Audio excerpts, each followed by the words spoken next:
즐거움을 향해 가는 채널. The depletion of dopamine does not inhibit an ability to experience pleasure necessarily.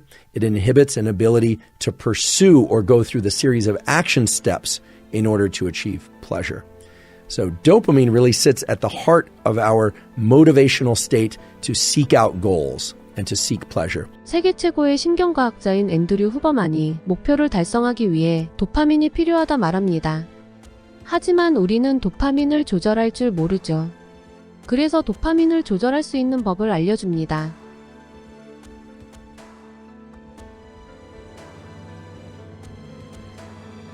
Any discussion about goals and goal pursuit would be incomplete without a discussion about the molecule dopamine. Dopamine is often thought of as the molecule of pleasure and reward, but actually it is the molecule of motivation. This is best illustrated by a classic set of studies that have been carried out in both animals and in humans. The animal study can be described the following way. 2 rats, each in a separate cage.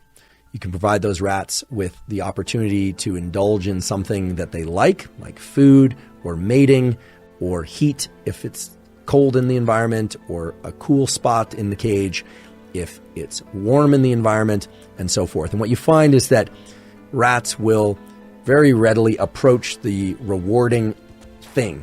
They will mate, they will eat, they will pursue something that is of pleasure. Now, if you are to take one of those rats and deplete its dopamine neurons, you can eliminate its dopamine neurons or block dopamine in the brain. What you find is that those animals will still enjoy pleasure.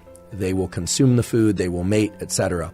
However, their motivation to achieve pleasure is vastly reduced. In fact, if you place the item of pleasure, the mate, the food, etc., even just one rat's length away from that rat, the rat without dopamine will not even move one length of its own body. 도파민은 없어도 우리는 기쁨을 느낍니다. 하지만 도파민이 없으면 우리는 왜 해야 하는지 동기가 없어지죠. The depletion of dopamine does not inhibit an ability to experience pleasure necessarily. It inhibits an ability to pursue or go through the series of action steps in order to achieve pleasure. So dopamine really sits at the heart of our motivational state to seek out goals and to seek pleasure. Fundamental feature of how our brain releases and uses dopamine, that's called reward prediction error, is that dopamine is released in the greatest amount and places us into a greater state of motivation when something happens that's positive and novel. Now, an important thing to understand about dopamine is that it's not always released on the same schedule. 도파민이 많이 분비가 되면 우리의 몸은 큰 동기부여를 얻어 최상의 컨디션이 되죠. 그러면 도파민은 어떻게 조절해야 할까요? So this has 2 major implications. First of all, in terms of reward schedules, we can decide to use any reward schedule that we want for a given behavior. We can decide to assess every day and ask ourselves, how good was our progress? And if we made progress, then we're going to reward ourselves. And the reward indeed is all cognitive. It's all mental. It's telling yourself, yes, I'm on the right track.